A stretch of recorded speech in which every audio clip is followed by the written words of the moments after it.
Agora, aqui a fala do Miltinho, vamos ver. Falou também, né, cara? Esse é um assunto que eu sempre puxo assim com a galera, eu passei um pouco por isso também, porque o nosso peso, né, cara, não é um peso pesado e Aham. forte pra caralho. Então, a gente fica ali no meio do caminho, né? E é foda, porque, porra, meu irmão, o nego te bota à prova o tempo inteiro com os caras geralmente mais fortes. Então, você tem que passar por essa dificuldade que também te molda muito, mas, porra, vai ter que passar por isso, Sim. né, de alguma forma. Eu respondo isso quando a galera me pergunta: "Pô, como era teu treino com fulano? Como é que era teu treino com fulano? Pesadão." Eu falo assim: eu acho que eu vim numa boa época, porque a galera tava treinando muito sem kimono, tinha começado assim o primeiro ADCC a acontecer. A galera do jiu treinando muito sem kimono, junto com com a história do MMA e o ADCC. Então a galera não tinha muito habilidade sem kimono. E eu já tava ali a vida inteira, mano, treinando sem kimono com o melhor. Pô, meu mestre é out, né? Você sabe, o mestre Jop é out da luta Sim. livre. Justamente foi um cara que sempre trocou posição, trocou técnica com muita gente do jiu-jitsu há muito tempo atrás, antes da galera pensar em ADCC e começar a treinar sem kimono. Ele já treinava sem kimono e de kimono com a galera. Ó, isso que o meu time tá falando aqui em relação ao Jop, é um cara muito pouco falado na luta livre, tá? O Jop. E é um cara extremamente técnico, um cara muito bom, que não teve muita proeminência dentro da luta livre, assim, muita exposição, mas é um cara que sempre foi muito bom mesmo, o Jop. Sempre foi muito técnico. Então a gente tinha uma técnica totalmente diferenciada, voltada para o kimono, desenhadinho.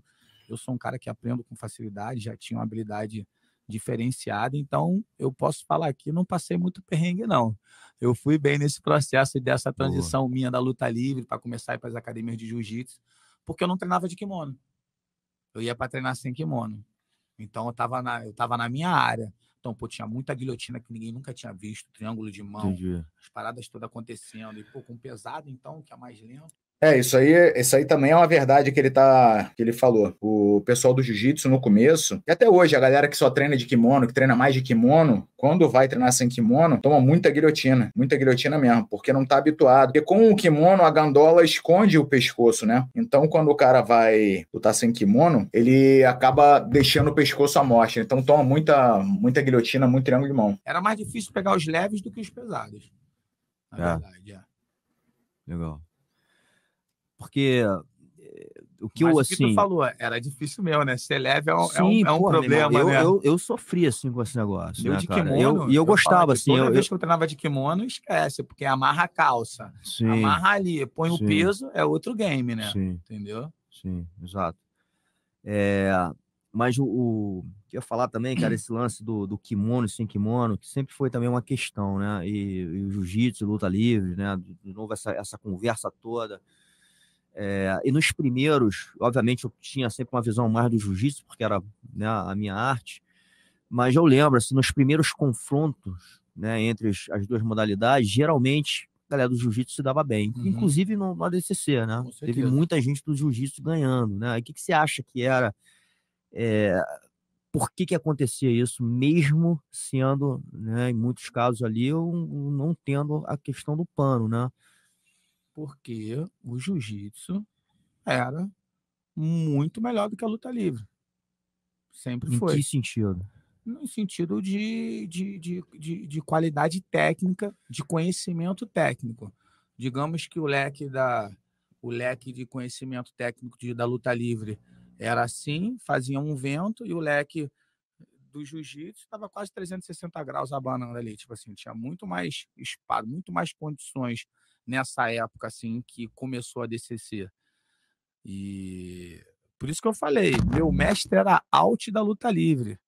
A galera da luta livre pode reclamar, mas o Jop nunca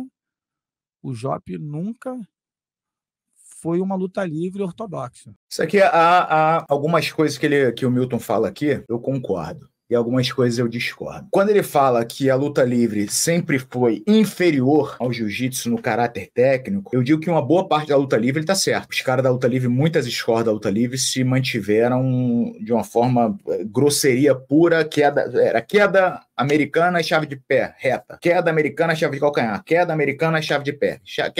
Só fazia isso. Grosseria pura, grosseria. Os caras queriam ser brabo. Parecia que os caras gostavam de fazer força. Só que existiam algumas escolas, como, por exemplo, RFT, a Secan como um todo, né? A escola que vem do mestre Eugênio Tadeu, ela sempre foi caracterizada por ser de atletas muito técnicos. A própria JOP, do Miltinho, e algumas outras escolas sempre foram muito técnicas. Muito técnicas. Sim, então, sim, uma parte da luta livre era realmente inferior tecnicamente. Agora, você acreditar o não sucesso da luta livre no ADCC a isso não é verdade. Não é verdade. Por quê? O Milton sabe bem, quem selecionava os atletas para ir para Abu Dhabi, a maior parte do tempo, era o Tetel, que era do jiu-jitsu. E o cara só selecionava cara do jiu-jitsu. Ele só convidava a galera do jiu-jitsu. Pouquíssimas vezes alguém da luta livre foi convidado. Teve uma seletiva, que foi quando o Marcelinho Garcia ganhou, o Rani ganhou, Cacareco ganhou, quem mais? Margarida? Não, Daniel Grace eu acho que ganhou, ou Jacaré. Não lembro. Mas eu sei que o Rani ganhou, o Marcelinho ganhou. Não lembro o ano direito. Eu lutei essa seletiva. Foram enviados, pra vocês terem ideia, foram enviados 4.000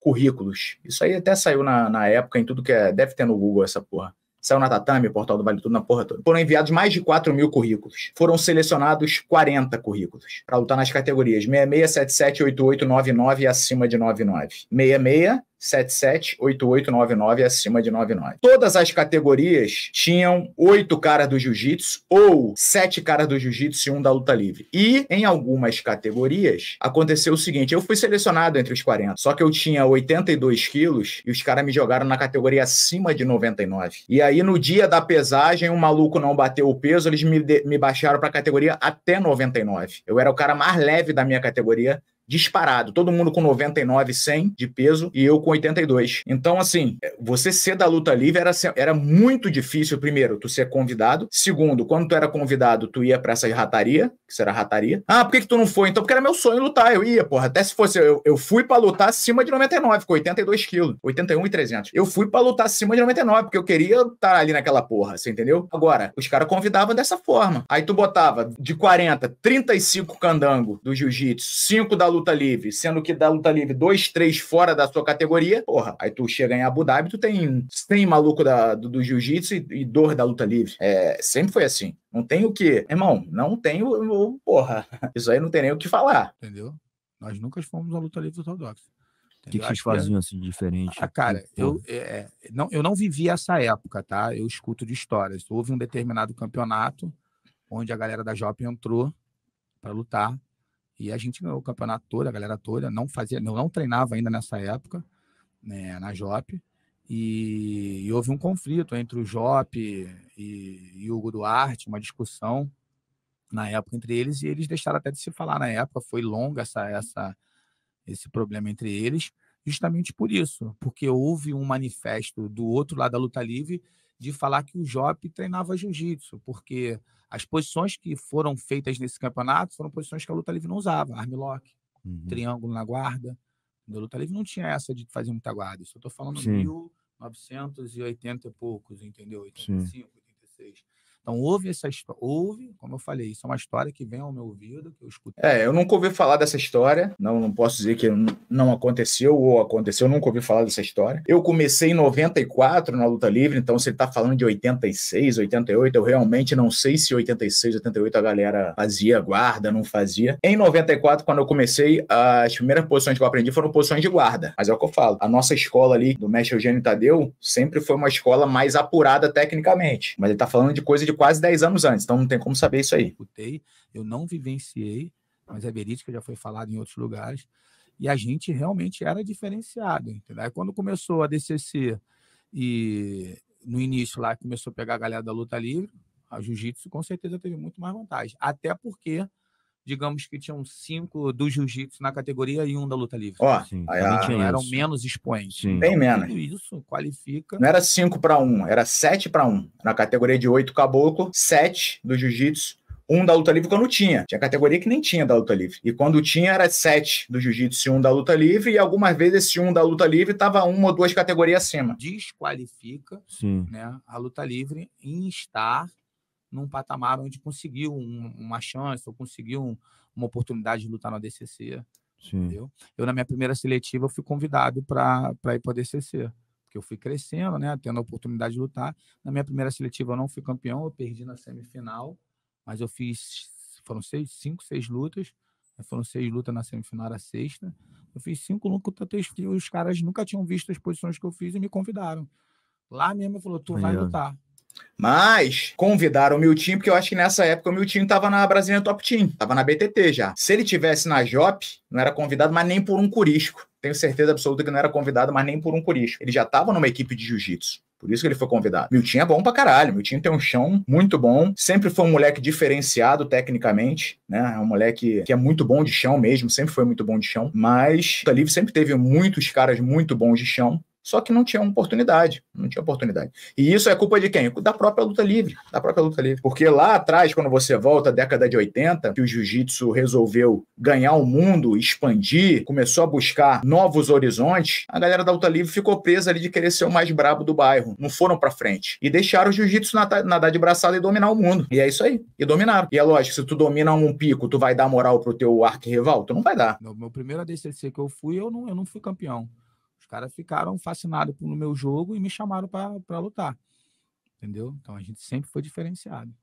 Mas você sentiu um pouco nessa transição, nesse primeiro contato com o jiu-jitsu, você sentiu assim essa diferença técnica ou alguma coisa assim que, porra, fala assim, cara, esses caras de alguma forma têm um leque maior, cara, né? E uma limitação, você sentiu alguma limitação em relação a isso? Eu vou falar que eu era diferenciado. O JOP era diferenciado, a técnica JOP era diferenciada. A gente tem o Rodrigo Frutinha. Hoje em dia ele é policial civil, é faixa preta de jiu-jitsu, do Ratinho. Né? Ele sempre treinou jiu-jitsu, ele sempre foi diferenciado. Quem treinou com Fruta na Axe, que era na Axe aqui, lembra antigamente? Sim. Todo mundo falava, caraca, luta livre sinistro. A gente sempre foi diferenciado de kimono, sem kimono. Nossa técnica, onde a gente entrava, onde a gente chegava, onde eu ia, todas as academias que eu ia, todo mundo, caraca, quem é esse moleque fazendo isso aí? Cansei de tê-lo. Lembro eu na América Top Team a primeira vez, que todo mundo lá, caralho, esse moleque não sei o quê. Aí o cara, isso aí é aluno do JOP, rapaz. O outro, eu lembro até hoje, o Conan falando, pô, eu vi tu fazendo as coisas e quando eu falaram que tu era aluno do JOP, aí eu entendi.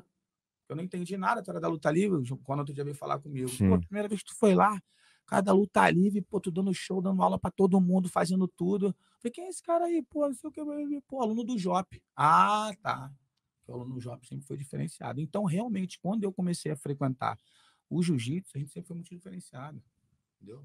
E eu frequento o jiu-jitsu já desde o início, porque tinha o Carlos Henrique, Carlos Henrique lá da Shidokan, lá da Tijuca, que tinha um jiu-jitsu muito bom, técnico pra caramba, e ele sempre ele sempre estava ali próximo do JOP, ou dividindo o tatame da mesma academia, ou algum professor dele dando aula na JOP. Você tinha esse contato ali de uma forma. Foi.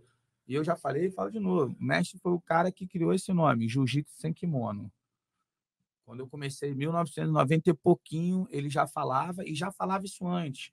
Se eu pudesse, aqui na minha porta ia estar escrito Jiu-Jitsu sem kimono. Isso aí eu já discordo pra caralho. Isso aí eu discordo pra caralho de usar a nomenclatura de Jiu-Jitsu sem kimono ao invés de luta livre. Isso aí é você não defender a tua bandeira. Sempre fui completamente contra pra caralho. Eu nunca farei e discordo de todo mundo que fez. E, meu irmão, não, isso aí comigo eu sou bem radical em relação a isso. Eu jamais colocaria jiu-jitsu sem kimono. Minha modalidade é luta livre, minha modalidade não é jiu-jitsu.